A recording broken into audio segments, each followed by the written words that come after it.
taking the baton now, my colleague Sharon Denny will be joining me. And Sharon is AFTD's Senior Director of Programs. She's been working with AFTD since 2008 and has led the strategic development of support and education efforts for people with FTD, their care partners and families, and health professionals. Sharon advocates for the inclusion of persons living with FTD and drives community engagement across several platforms, including our volunteer, support services, education, and advocacy programs. Welcome, Sharon. Thank you, Ben. The baton is yours. It's great to be with you this afternoon. And we're going to move right on into our next presentation. So for families facing FTD, each day may present a new set of challenges that are unpredictable and unknown. But throughout the past year, those families have faced challenges that nobody could have seen coming due to the onset of COVID-19. Our next guest will speak about the unique set of circumstances faced by those dealing with FTD in the midst of a pandemic. Dr. Carmela Tartaglia is an associate professor and clinician-scientist at the University of Toronto, where her research focuses on finding biomarkers to aid the early detection of FTD. She's a cognitive neurologist at the University Health Network, where she sees patients with neurodegenerative diseases and post-concussion syndrome. She's also an investigator at the Center for Research in Neurodegenerative Diseases, where she uses a multimodal approach that encompasses imaging and biofluids to look for better markers to detect and track different proteinopathies, including those that cause FTD, Alzheimer's disease, and chronic traumatic encephalopathy. Earlier this year, AFTD asked Dr. Tartaglia to contribute a guide to navigating long-term FTD care during this pandemic. Today, she's going to expand on those ideas. Please welcome Dr. Carmela Tartaglia. Thank you to the organizers for inviting me. And I'm going to, as mentioned, talk about, I think, the particular challenges of people with FTD who are in long-term care and their families. I think, you know, COVID has affected everybody. And so everybody in long-term care has had to struggle. And in Canada, like in many countries, I think in order to try to protect the residents of long-term care who've been really severely affected by COVID, and there's been many deaths, we've excluded a lot of the family members in order to protect the patients. And I think we're going to talk a little bit about the particular challenges that has brought about for people living with FTD. So we'll go over the particular challenges and some tips for managing. So I think most people have, you know, very good reasons for moving somebody into a long-term care facility. We think of them as safe places. They can provide stability to the patients when the family can't or the patient can't on their own. And it usually meets the patient's needs. There's programs available for cognitive stimulation, which we think is very important. There's constant monitoring. There's assistance for mobility. So there are many reasons that patients end up in long-term care, and most of them are very good reasons. The problem has become in this year where COVID hit, and as you can see here, so the green line, this was data from May, but the solid line is the deaths, the COVID deaths per million in each of those countries. And the spotted or checkered bars are really the number of long-term care COVID-19 deaths per million population. And as you can see in many countries, and Canada in particular, it's really, really significant. And so I think this is, you know, it really behooves us to really think about how we're going to be able to protect people, especially now that we're worried about a second wave. How are we going to protect, and what can we do to improve these numbers so that that there isn't such a huge death rate? So why are they at higher risk of COVID? So usually in long-term care, there's a certain proximity to each person. So it's very difficult for social distancing. The cognitive impairment, the decreased judgment, difficulty with safety rules, again, puts you at higher risk of COVID in these places. The advanced age, so greater likelihood of having comorbid conditions. As well, in some people, some of the factors that got them into long-term care can also be contributing to greater likelihood of succumbing to COVID. chronically understaffed. This is a big problem in Canada. I'm sure we're not the only ones. As well, long-term care staff often work at multiple facilities, so this increases the spread of infection. So what are the impact of COVID restrictions on the patients? Well, anxiety is a big problem. Families, friends, and caregivers were prohibited from visiting, so if a resident unfortunately got COVID, they wouldn't even have access to the comfort of their loved ones, which caused them added stress. A feeling of abandonment, sadness, loneliness, anger, especially in patients who don't understand what is going on, and it's very difficult to explain it to them why their family who was visiting every day can no longer come. Changes in routine. So just basic changes in routine can increase people's anxiety, and in many patients, we actually try to create routine for them to make them feel more comfortable and decrease their agitation. As well, in many cases, all the programs were reduced or eliminated.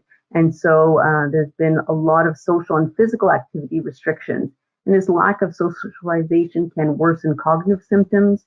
It can contribute greatly to neuropsychiatric symptoms such as agitation or depression. The lack of exercise and cognitive stimulation can, impair your sleep, cause anxiety, contribute to depression. And then just, lack of activity can change your sleep, which has been associated and can result in delirium and agitation. So if your loved one is in a long-term care, what can you do? I think education and information is, one of your allies, and so you need to inform yourself of the facility rules. In some cases, patient caregivers have been declared essential visitors, and so despite COVID, they were allowed to visit, although in a more restricted manner, but they were allowed to be there. Now, some facilities actually barred everybody who was not an employee. Get COVID testing, check the visitation policy.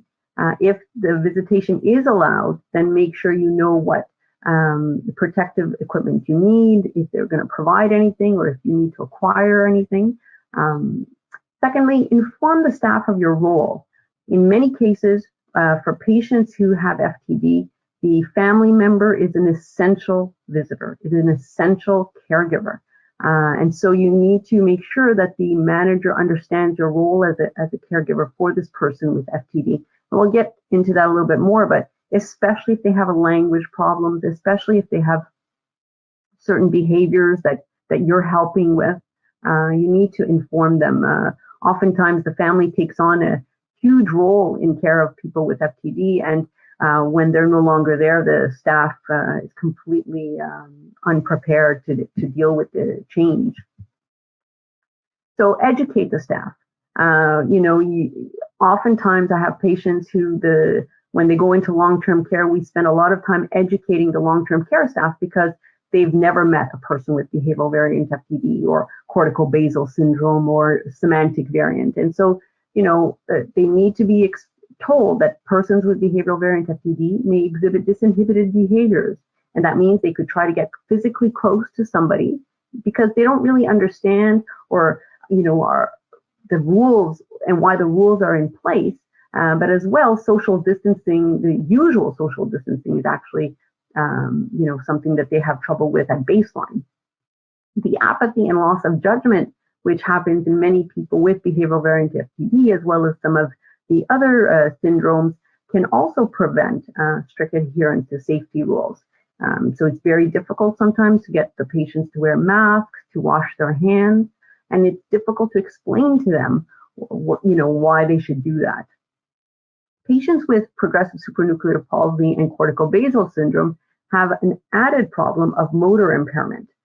This also goes for patients who have FTD with motor neuron disease. So these people will have motor impairments plus cognitive changes. And so they'll need help with basic activities of living, which means that social distancing is actually impossible. Patients with semantic variant primary progressive aphasia are especially difficult when in an advanced stage because their comprehension is impaired. And so it's very difficult to get them to understand the risks of COVID. They have a decreased knowledge of social norms, also less personal space. They can be very rigid, so they want things done at certain times in certain ways. It's very difficult for them sometimes to change their habits. People with non-fluent variant primary progressive aphasia can have difficulty speaking or can be mute. And so they have difficulty expressing their wants, their fears, their anxiety. If there's a new staff, especially in a time of COVID where, in some cases there was very high turnover of staff as well, people getting sick. And so less familiar people with people who are less familiar with these kinds of impairments. And so it's important for the family to really stay on top of this and educate the staff with the special care needs of the patients. And so what can you do for the long-term care resident who actually cannot receive a visitor? So help foster communication.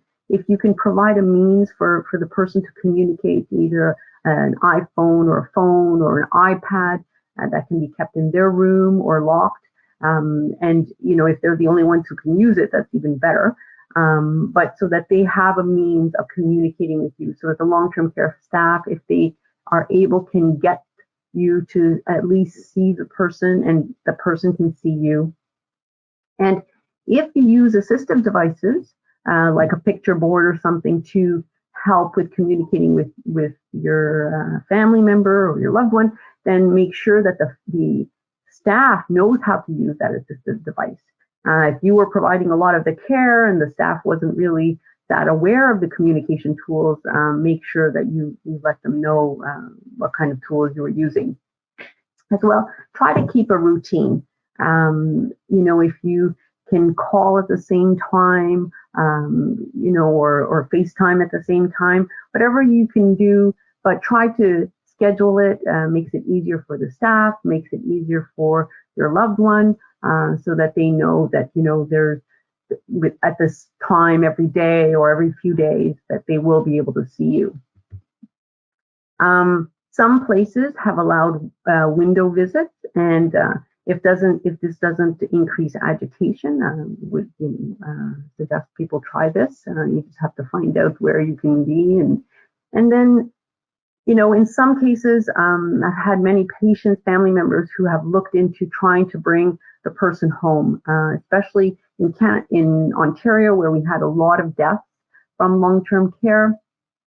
People really looked for ways to be able to take the person out of the long-term care facility and bring them home. I would say that the person needs to be informed about the policies for returning the patient to the long-term care facility. Make sure that you have the resources to care for the person at home. Whatever the reasons were that person went to long-term care have not really changed. So unless things have changed dramatically in your life, you might not have the resources to care for the person at home. And do think post-COVID, there will be an end to this. And if the person is brought home and then you have to go back to work and you don't have the resources to be able to care for them once you get back to work, what will you do? Some of the long-term care facilities, unfortunately, are not able to save a spot for the person. Some of them have given a limited time, 30 days or 60 days, whatever it is, but it's not, it's not enough. So you really have to consider what will you do when the person, when COVID is over. As well, take care of yourself. COVID takes a toll on everybody. Your mental, your physical health, you need to consider that, because if you get ill as a caregiver, this isn't helpful for the person who's in the long-term care facility. So reach out for help. There's the AFTD helpline, but there's other organizations near you. Make sure that you have the necessary resources to get through this stressful time for everybody. So in summary, long-term care during COVID is challenging for everyone. There are some FTD-specific challenges to consider because of the behavioral, language, and motor impairment. So make sure that you educate the staff, make sure that you provide them with whatever resources that the staff will need to be able to take on the care that you were providing. And see if you can be declared an essential visitor, which some long-term care facilities have allowed, especially in patients who have significant communication problems, because they know the long-term care staff is not really able to cope with that. As well, try to assist the staff to continue connecting with the patient if you can, in any way. And thank you for listening.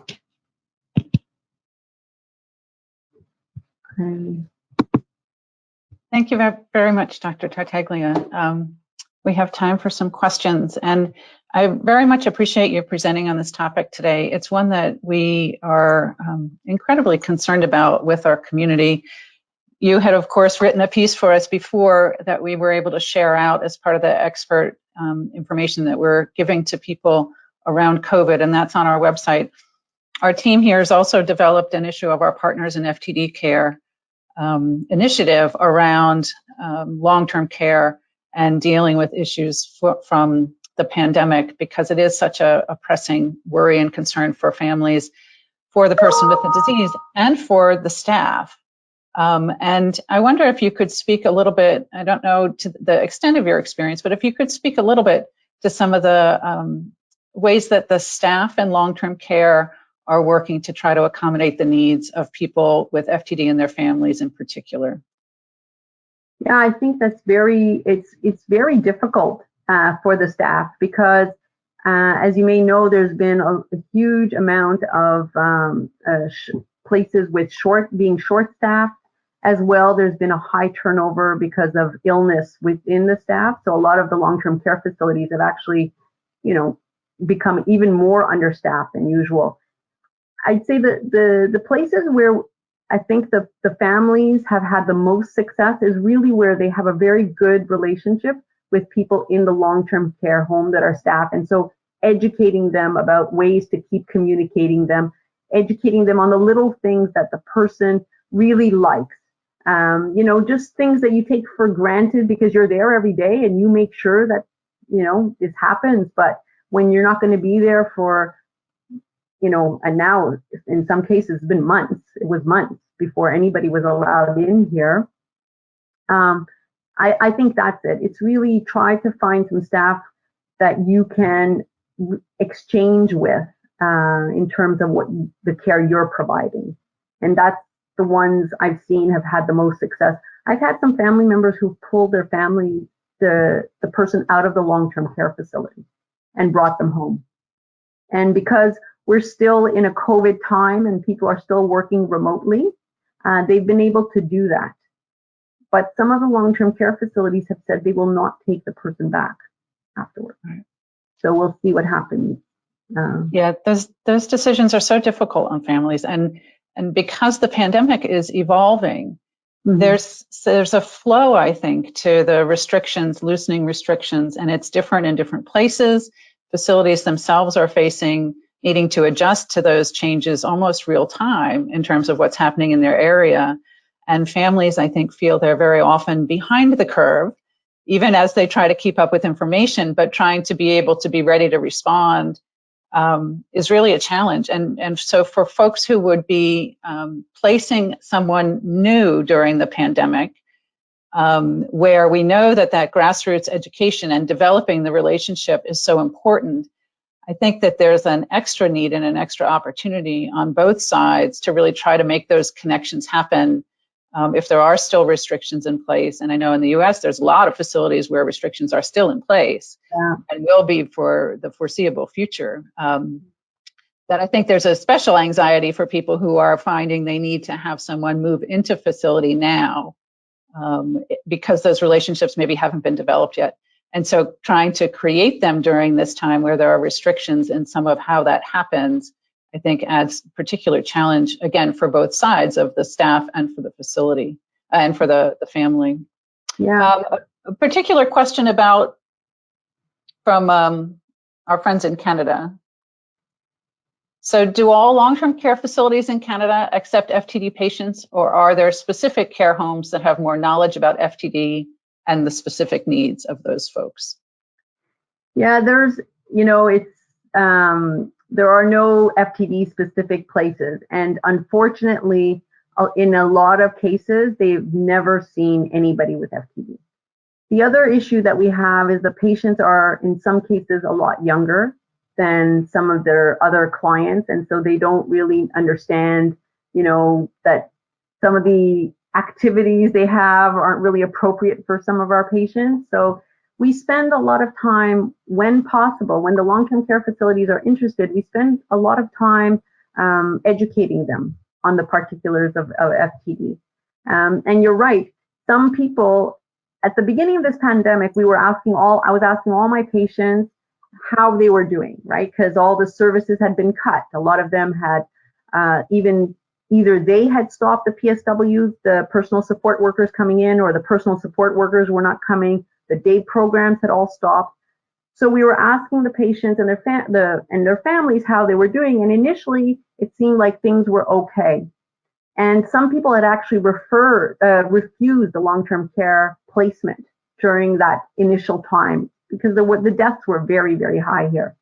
The problem now is that we're getting into a second wave.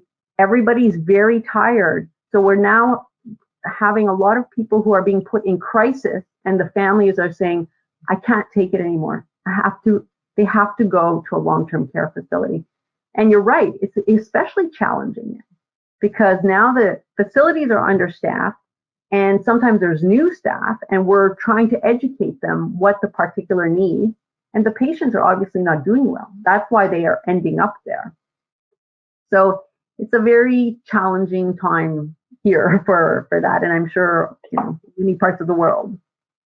Here as well. And I wonder, in terms of your experience with folks being essential visitors or essential caregivers, I know that those conversations have been frustrating for families here in terms of helping the providers understand why considering an exception to those rules or finding the balance in those rules. We all understand why the protections are necessary from the health and safety standpoint. But as you're highlighting, and as we hear all the time on our helpline, the balance of that in terms of the role that the caregiver plays in delivering care, providing education to the staff, and supporting the person with the disease is really quite distinct for folks with FTD because so much of the information about the disease comes in through the family and through the resources that they have. Have you heard things that are really helpful in terms of presenting that case to facility administrators of why this person should be considered for an exception to some of those restrictions? Yeah, so I've heard a few people with semantic variant.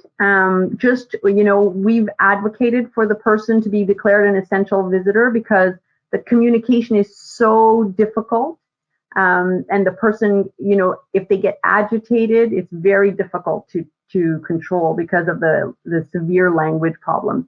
So I've had some luck with those family members being declared essential visitors. Now you can get COVID tests quite readily until this week here. So families were able to get COVID testing and then go in. So some cases I've had more luck, but yeah, in some cases the facility is just very rigid and not allowing. Right now, things changed and they opened up, and we're hoping that they're not going to go back because we've had a surge now. We're almost at 1,000 new cases per day. So we're hoping that they don't go back to shutting out the families altogether. Mm-hmm. Thank you. So one person saying they do have a family member with PPA and they have an opportunity to move her out of memory care into an adult group home. Are there suggestions that you have for how to make that transition a smooth one from one facility to the next? And again, sort of the impact of different regulations around safety that are going to impact both the family and the resident and in making a transition. Do you have experience with folks who are making transitions from one facility to another during this time, as well as considering bringing the person home?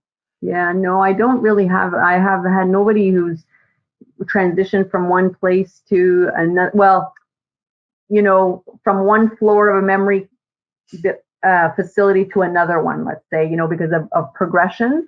So I don't know. I would just say to the person to make sure that they're really, really informed about all the policies for the new place and educate them as much as possible. And also, I'm hoping that the new place is going to be the permanent place, that this is not just a transition area, because to make so many moves, in people who have cognitive impairment, it's very difficult sometimes for them to accept the move or tolerate the move. And so if it's only for a short period of time, I would say really consider whether it's worthwhile.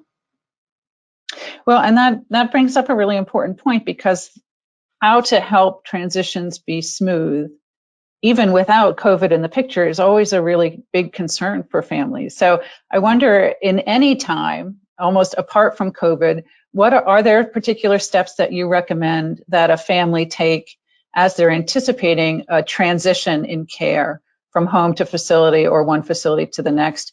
Because I know that is a time of great concern and somewhat increased vulnerability in terms of symptoms. And so what are some of the things that you suggest to your families as they're anticipating making a change in residential care?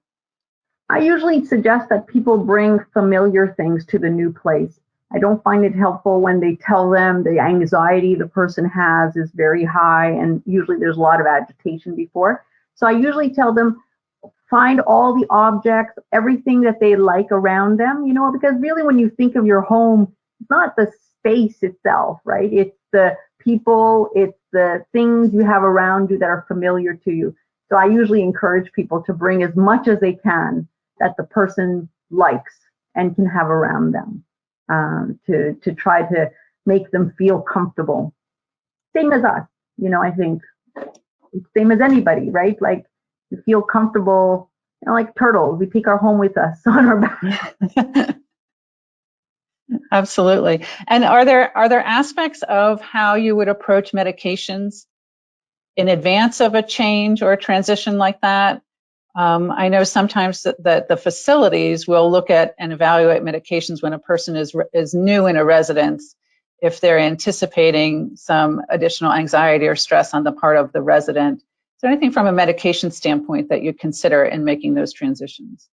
Yeah, I think it's important for the new facility to really take a look at, what the stable medications were, and, what medications we call them, like, take as needed, and if somebody's had a lot of take as needed medication before they came over, then you really need to consider what's been going on. And if there was all this extra agitation or behavior or something, that, don't leave it as a take as needed, right? This person needs a readjustment of their medication. So I would say things like that. I don't pre-medicate patients for a move, but if they're agitated before the move, then we try to, as much as possible, to help control that, so that they're not on top of that having another added challenge of being in a new place, already agitated in their old place. We try to stabilize them as much as possible. It's also difficult because facilities are not really eager to take people who have lots of behavioral issues and are agitated. So they would prefer that, we try to get that under control in their regular place, in the regular home, let's say. Thank you. And I see that our time is already up. I really appreciate you being here with us today. And I'm reminded throughout your talk that we always encourage families to think of everything that they do as a partnership with the professionals, whether it's the physician or the facility care staff. And the continuity in the care often comes from the family. So the more families can be aware and empowered and encouraged by knowing how many dedicated professionals there are willing to work with them and how the resources are continuing to develop, I think that's really the key for helping to get through all of these really uncertain times. So I appreciate your approach to working with families and encouraging them always to be advocates and to be there with education and information, because that's the continuity that is really, I think, the anchor for the quality that people can find across transitions and across challenges that they face. Well, thank you very much. Thanks very much for being with us today.